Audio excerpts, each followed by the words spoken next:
అందరికీ ముందుగా సామాజిక ఉద్యమ బంధనాలు జై భీమ్. నన్ను క్షమించాలి సార్, నందిని సిద్ధారెడ్డి గారు కానీ పక్కన విఠలన్న కానీ పృథ్వన్న కానీ లేట్ అయింది. వచ్చే క్రమంలో నాకు కారు పంక్చర్ అయింది. మా వెంకటేష్ నేను మీటింగ్ అనుకున్నాం కదా, వెంకటేష్ ఎట్లా అంటే మెట్రోలో పోదాం లేట్ అయింది. దయచేసి ఇక్కడ నాకంటే ముందు వచ్చినటువంటి వాళ్ళందరూ పెద్ద మనసుతో నన్ను క్షమించాల్సిందిగా కోరుకుంటూ, నేను జీలకర్ర శ్రీరన్న మాట్లాడింది వస్తూ కారులో లైవ్ పెట్టుకొని స్టార్టింగ్ నుంచి పెద్దవాళ్ళు ఏం మాట్లాడారో వినుకుంటూ వచ్చా. నేను ఏం చెప్తున్నానంటే, వీళ్ళు రాజ్యాంగం ఈ నేల ఎవరెక్కడైనా బతకొచ్చు, సనాతన ధర్మాన్ని చీలిక కోమటోళ్ళు అన్నప్పుడు ఎక్కడ పోయారు, దీని వెనకాల నక్సలైట్లు ఉన్నారు, తుకుడే గ్యాంగు, ఈ రకరకాల మాటలు మాట్లాడుతున్నారు. రైట్, కోమటోళ్ళని తిట్టినప్పుడు మార్వాడోళ్ళు ఎక్కడ ఉన్నారు? పోనీ వీళ్ళ తరపున ఉన్నారా? కోమటోళ్ళ తరపున ఉన్నారు సార్? వీళ్ళు లేరు. కోమటోళ్ళ పొట్టగొట్టిందే మీరు. రైట్, మా ఊర్లో కోమటోళ్ళము, మాదిగోళ్ళము, మాలోళ్ళము, కుమరోళ్ళము, కమరోళ్ళము, రెడ్డోళ్ళము, బాబునోళ్ళు అందరం కొట్టుకుంటాం, కలిసి ఉంటాం. మీతో మాకు ఏంటి బంధం అంటున్నా. మీ బావ అంటారు కదా, బట్టి విక్రమార్క గారు, మా బావ అవుతాడు, బట్టి విక్రమార్క అన్నది నాకు బావ అవుతుంది, వాళ్ళ అక్క అది నాకు సీత అవుతుంది అంటున్నాడు. వాడు మన అందరిని తాగుపోతున్నాడు. నీకు బావ అయితే మీ బావ నువ్వు ఇద్దరు తెలుసుకోండి. మీ బావ ఒక్కడిది కాదు ఈ రాష్ట్రం, తెలంగాణ 4 కోట్ల మంది ప్రజలది ఈ రాష్ట్రం. దాంట్లో మీ బావ ఒక్కడు కావచ్చు, మీ బావ కూడా మా కులపోడే. మరి మేమేమవుతాం? ఆయన బావ అంటున్నావు, నువ్వు నాకు బామ్మర్ది అవుతావు, మరి నాకైతే నేను పెద్దోడు, నువ్వు అటు అనొచ్చు లేదు తెలియదు. కానీ ఎందుకనంటే తాగుపోతున్నాను, ఇంకా నాకు చాలా కోపం వచ్చిందన్న. కాబట్టి సంఘ పరివర్తనలో ఎక్కడా కూడా మీ పాత్ర లేదు.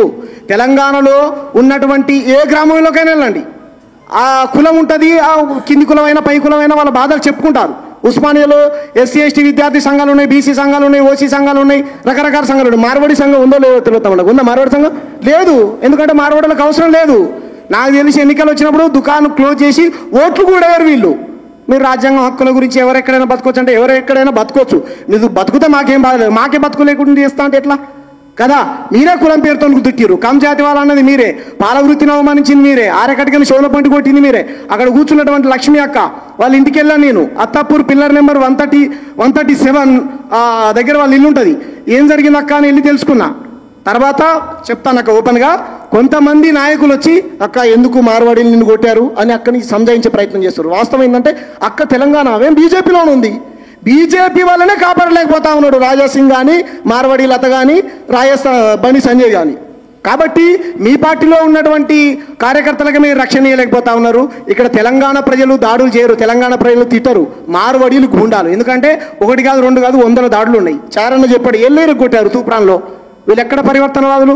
కాబట్టి మనం ఏం చేయాలో సూచన అంటే, మనల్ని ఎవరైతే కౌంటర్ చేస్తూ ఉన్నారో, ఉస్మానియా వేదిక మార్వాడి లత ఒక ఆమెతో ఎవరెవరితోనో చాలా మందితో పైసలు ఇప్పించి నన్ను తిట్టిపించింది. మార్వాడి లత గారు, మీరు భాష మీరు బట్టి పడితే వచ్చింది. కానీ మా పుట్టుకతో ఉంది కదా, మా అయ్యలు అవ్వలు మాట్లాడే భాష కదా మాది. ఖమ్మం జిల్లా వరంగల్ ఖమ్మం సరిహద్దు ప్రాంతం, బయ్యారం మండలం, వినోబాబు నగర్ చిన్న పల్లెటూరు మాది. Agency area. బియ్యం గుప్తా అనేట ఆయన ప్రాజెక్టు కట్టిండు. మా నాయన మా ఊరు తునికాకు పోయి బీడీలు అవుతారు కదా, ఆ ఆకులు కోసుకొచ్చి అడవికి పోయి అమ్మి మమ్మల్ని జాదిర్రు. మీకేం తెలుసు మా బాధలు? మేము బాధలు పడ్డాం, పల్లెటూరులో పుట్టినాడు. మా ఊర్లో కూడా మార్వాడి దుకాణం ఉన్నది. కాబట్టి మా ఊర్లో ఉన్నటువంటి సీన్ సౌకర్యం ఉంటుండు కోంట ఆయన. మా అమ్మ నాన్న స్కూల్కి పంపించినప్పుడు బస్ ఛార్జీ లేకపోతే 100-200 ఈ సౌకర్యం అంటే సీన్ సౌకర్యం ఆయన పైసలు ఇస్తుండే సార్. ఇప్పుడు ఆయన లేడు, పొట్టతేరు పట్టుకుని ఉపాధి కూలి కోసం వెళ్ళిపోయిండు, ఊరు వదిలిపెట్టి వెళ్ళిపోయిండు. ఊరంతా వలకాడైపోయింది. కాబట్టి తెలంగాణలో ఉన్నటువంటి కోట వృత్తులనే కాదు, అన్ని వృత్తుల్ని ధ్వంసం చేశారు వీళ్ళు. వీళ్ళ ఆధిపత్యాన్ని చెలాయిస్తూ ఉన్నారు. అది కాకుండా హైదరాబాద్లో ఉన్నటువంటి ముఖ్యంగా అది దాదూస్ కానీ, బింగోలేస్ కానీ, హల్దీరామ్ కానీ, చిట్పట్ కానీ, బికనియర్ వాళ్ళ కానీ ఇటువంటి మారుబడి కంపెనీలలో గోరక్షణ పేరుతోని గోశాలలో వచ్చేటువంటి పాలను పిండుకొని వీళ్ళ మిఠాయి దుకాణంలో సప్లై చేసుకొని వీళ్ళు ఏం చేస్తూ ఉన్నారు, గోరక్షణ అని పేరు పెట్టుకుంటా ఉన్నారు. మీకు చూపిస్తాను. ఎక్కడ మన నిజాంపేట దగ్గర, ఇక్కడ ప్రగతి నగర్ పక్కన నిజాంపేట దగ్గర ఒక యాదవ్ అన్న నాకు ఫోన్ చేశాడు. గోశాల మేము పెట్టుకున్నాం తరువుడు, తర్వాత దాన్ని ధర్మం పేరుతో గుడి పేరుతో కబ్జా చేసి దాంట్లో వచ్చే పాలు మొత్తం మార్వాడైనా ఆయన మిఠాయి షాపు తీసుకొని పోతున్నట. మరి తెలుగు ఆయన చేయొద్దా? తెలుగు హిందూ గోరక్షణ చేద్దా? అయినా చేయాలి. ఎందుకంటే దాంట్లో వచ్చేటువంటి పాలు ఆ గోవులను అమ్ముకోవాలి, పాలని వీళ్ళ దుకాణంలోకి అక్రమంగా సప్లై చేసుకుని వీళ్ళు కోటీశ్వర్లు కావాలి. ఒక దోపిడీ, మతం పేరుతో దోపిడీ. మతం చీలిక అంటారు బీజేపీ వాళ్ళు. మీకు ఒకటే చెప్తున్నాం మేము, మీరు కాషాయవాదులం హిందువుల చీలిక అంటారు కదా. దాదాసాహెబ్ బాల్ ఠాకరే ముంబైలో లుంగి హటావో పుంగి బజావో అని ఉద్యమాలు చేశాడు. ఎవరికి వ్యతిరేకంగా? సౌత్ వాళ్ళకు వ్యతిరేకంగా, అక్కడ ఉన్నటువంటి గుజరాతీ మార్వాడీలకు వ్యతిరేకంగా ఉద్యమాలు చేశాడు. మేము అలా కూడా చేయలే. ఎందుకంటే స్థానికంగా వాళ్ళు గుజరాతీ మార్వాడీలు అక్కడ ఏ కంపెనీలు పెట్టుకున్నా 80% ఉద్యోగాలు ఇవ్వాలన్నాడు. విఠలన్నతో నేను గతంలో మాట్లాడా, తమ్ముడు మన తెలంగాణ వాళ్ళు అంటే బయట వాళ్ళకి భయం లేదు, దాదాసాహెబ్ బాల్ ఠాకరే విగ్రహాన్ని చూస్తేనే ముంబైలో ఉచ్చబోసుకుంటారు ప్రాంతేతరుడు. కాబట్టి అలా కూడా మేము ఎవరిని భయపెట్టలేదే. మా హక్కుల కోసం మేము కొట్లాడుతూ ఉంటే మా మీద దుర్భాషలు ఆడుతూ ఉన్నారు, రకరకాల మాటలు మాట్లాడుతూ ఉన్నారు.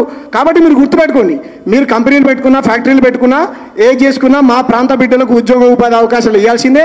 మా పోరాటం ప్రభుత్వంతో మీతో కాదు. మీరు దాడులు చేస్తాం, బూతులు తిడతాం అనుకుంటే అదే మీ సంస్కారం అయితే చెప్పండి. మేము ఆది హిందువులం, మీరు సనాతన హిందువులు అయితే కావచ్చు, తర్వాత వచ్చినాం. మేము ఆది హిందువులం. మా దేవతలు, మా దేవుళ్ళు ఇక్కడ ఉన్నటువంటి వాళ్ళు. మీ దేవుళ్ళు గుజరాతీ సంజయ్, మార్వాడి లత, రాజస్థాన్ సింగ్. మీరు తెలంగాణ ప్రజలను ఓట్లాడకండి, మార్వాడి గుజరాతీలను ఓట్లాడకండి. గ్రామాలలోకి వస్తే తెలంగాణ ప్రజలను వీళ్ళకు ఓట్లు వేయకండి. వాళ్ళకి ఎవరికైనా సరే రేవంత్ రెడ్డి కూడా వేయకండి. ఎందుకంటే రేవంత్ రెడ్డి కూడా పృథ్వీను, నన్ను ఇలా ఉద్యమం చేసే వాళ్ళని అర్ధరాత్రి ఇంటికి వచ్చి అక్రమంగా అరెస్ట్ చేయించాడు. ఆయన చెప్పాడు ఏబీపీలో స్కూల్కి పోయినట్ట, కాలేజ్ ఏమో టీడీపీలో పోయినట్ట, ఉద్యోగం కాంగ్రెస్లు చేస్తున్నట్ట, జీతం నరేంద్ర మోడీకి ఉన్నాడు. తెలంగాణ ప్రజలు పనులు కడతారు ఆయనకు. కాబట్టి నరేంద్ర మోడీ, అమిత్ షా, జేపీ నడ్డా, బండి సంజయ్ అన్ని తెలంగాణలో ఉన్నటువంటి అన్ని రాజకీయ పార్టీలు ఈరోజు గుజరాత్ మార్వాడీల పైసలకు అమ్ముడుపోయి తెలంగాణ ప్రజల తరపున రేలు. కాబట్టి మేధావులు, విద్యావంతులు, ఇక్కడ ఉన్నటువంటి ముఖ్యంగా విద్యార్థి నాయకులు, నాకంటే పెద్దవాళ్ళు, చిన్నవాళ్ళు, అన్నలు, తమ్ముళ్ళు, మంచి చెడు నాకు చెప్పేటువంటి వాళ్ళు ఎవరు ఉంటే చెప్పండి. ఈ ఉద్యమం ఒకరి కేంద్రంగా కాకుండా అందరి కేంద్రంగా నడవాలని మనస్ఫూర్తిగా కోరుకుంటూ మరి ఒకసారి మీ అందరికీ సామాజిక ఉద్యమాభివందనాలు. జై భీమ్, జై తెలంగాణ, జై సామాజిక తెలంగాణ. అన్న థ్యాంక్ యూ అన్న. ఇప్పుడు ఏఎస్ఏ విద్యాసంఘ నాయకుడు దివాకర్ ఒక్క నిమిషం మాట్లాడవలసిందిగా కోరుతున్నా. దివాకర్ లేడా? పీడిఎస్ ఆనంద్ ఒక నిమిషం. సత్య ఆనంద్, దివాకర్ ఒక నిమిషం. సునీల్ అన్న ఇక్కడ చేరుందన్న. ఓకే అన్న. సంతోష్ బయట ఉండకుండా ఇక్కడ ఒక నిమిషం మాట్లాడుతున్నాం.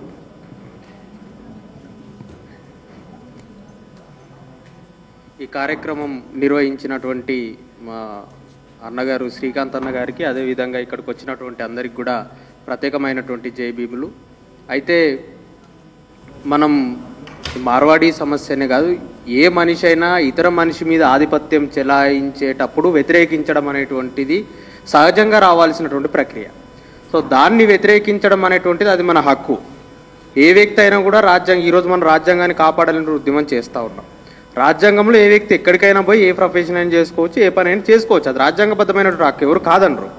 కానీ చేసుకునే క్రమంలో వేరే వ్యక్తి పైన అజమాయిషి లేదా వేరే వ్యక్తి పైన ఆధిపత్యం, లేకపోతే ఆ వ్యక్తిని మరి ఏమంటారు మోనోపలి అంటే ఆ వ్యక్తి పని చేసుకోకుండా లేకపోతే దానికి సంబంధించి కౌంటర్ ప్రొడక్టివ్ చేయటం, ఇలాంటివి చేసినప్పుడు మాత్రం అది ఖచ్చితంగా వ్యతిరేకించాల్సినటువంటి బాధ్యత ప్రతి ఒక్క రాజ్యాంగాన్ని నమ్మేటువంటి వ్యక్తికి, మానవ హక్కుల్ని నమ్మేటువంటి వ్యక్తికి ఉండాల్సినటువంటి ప్రథమ లక్షణం. కాబట్టి ఈ ఉద్యమాన్ని ముందుకు తీసుకెళ్తున్నటువంటి ముఖ్యంగా అందరికి కూడా, అదేవిధంగా మరీ ముఖ్యంగా ఈ కార్యక్రమాన్ని నిర్వహించినటువంటి శ్రీకాంత్ అన్న గారి ప్రత్యేకమైన ధన్యవాదాలు తెలియజేస్తూ ఏఎస్ఏ తరఫున కూడా ఈ ఉద్యమానికి మద్దతు ప్రకటిస్తా ఉన్నాం. Thank you Diwakar. ఇప్పుడు పీడిఎస్ ఆనంద్, పిఎస్సి సారీ.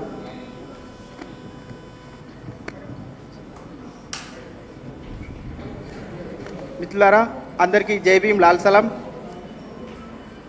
ముందుగా ఇక్కడ విచ్చేసినటువంటి విద్యార్థులకు, అట్లనే ఇక్కడ విచ్చేసినటువంటి మేధావులు, అదేవిధంగా వివిధ సామాజిక సంఘాల నుంచి వచ్చినటువంటి అందరికీ కూడా విప్లవాభివందనాలు తెలియజేస్తూ ఉన్నాను. మిత్రులారా, మార్వాడీలు అనేటువంటి ఈ సామాజిక వర్గం తెలంగాణలో హిందుత్వానికి వాహకంగా ఉన్నది అని చెప్పి మేము భావిస్తూ ఉన్నాం. ఈరోజు తెలంగాణలో ఉన్నటువంటి సంస్కృతి ధ్వంసం చేస్తూ ఒక మనువాద భావజాలాన్ని మోసుకొస్తున్నటువంటి వాళ్ళు ఎవరు అని అంటే ఈ యొక్క సామాజిక వర్గమే. గ్రామాలలో చూస్తే ప్రధానంగా ఒకసారి మనం వైరుధ్యాలను గమనిస్తే ఒకానొక టైంలో భూస్వాములు, రైతు కూలీలు విపరీతంగా భూస్వాముల చేత రైతు కూలీలు దోపిడీకి గురైన ఆ యొక్క వైరుధ్యము ఏ స్థాయిలో ఉండేదో మీ అందరికీ తెలుసు. ఆ వైరుధ్యం పరిష్కారంలో భాగంగా అనేక ఉద్యమాలు, విప్లవోద్యమాలు వచ్చినాయి. నేడు ఈ మార్వాడీలు అనేటువంటి సామాజిక వర్గం ప్రధానంగా తెలంగాణ ప్రజలకు